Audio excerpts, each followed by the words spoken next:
قمت مفزوعة من النوم على صوت صريخ جاي من أوضة ماما. طلعت جري من أوضتي على أوضتها عشان أشوف في إيه.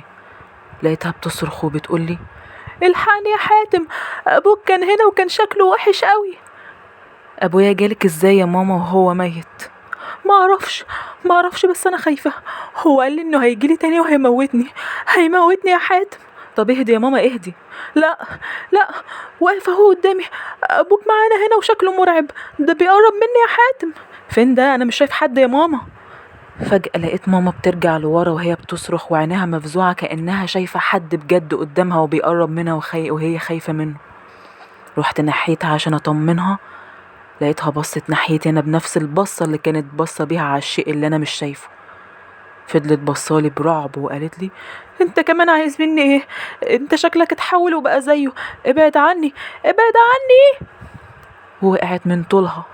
بس انا في اللحظة دي كنت ببص على المراية، ما لقيتش اي حاجة غريبة. ماما مالها؟ تعالوا افهمكم كل حاجة. ماما كانت بتحب بابا جدا وهو كمان كان بيحبها، وكانت الحياة بينهم جميلة قوي. بس للأسف ماما كانت دايما تحكي عن السعادة اللي هي عايشاها معاه للناس، وهي دي الغلطة اللي عملتها. للأسف واحدة قريبتنا عملت لها عمل بسبب الحقد والغيرة وإنها ما بتحسدها على اللي هي فيه. ومن ساعتها كل حاجة اتشقلبت. المشاكل زادت بينهم جامد، كل يوم خناقات وزعيق. كل واحد فيهم كأنه اتبدل بحد تاني، بقوا كأنهم أعداء بيكرهوا بعض. واللي زود الطينة بلة هو إن بابا فجأة توفى، وماما اتأثرت جدا بموته وكأن روحها راحت معاه.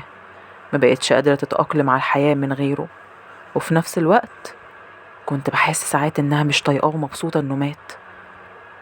حاولت كتير ان الاقي حل اللي هي فيه ده وعالجها، بس مفيش فايدة.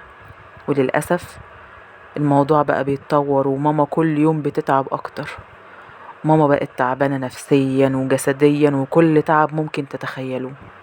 زعلها على بابا من ناحية، وتأثير الأعمال من ناحية تانية، واللي ما نعرفش لحد دلوقتي مين بالظبط اللي عمله وازاي. وعشان كده حالة ماما كل شوية في النازل وانا متكتف مش عارف اعمل حاجة. وبعد 3 شهور من المعاناة ماما هي كمان ماتت وسابتني لوحدي. بس رغم كده انا مبسوطة عشانها. هي ارتاحت من اللي كانت فيه لانها كانت بتتعذب. بس انا هفتقدها قوي، زي ما انا مفتقد بابا كده.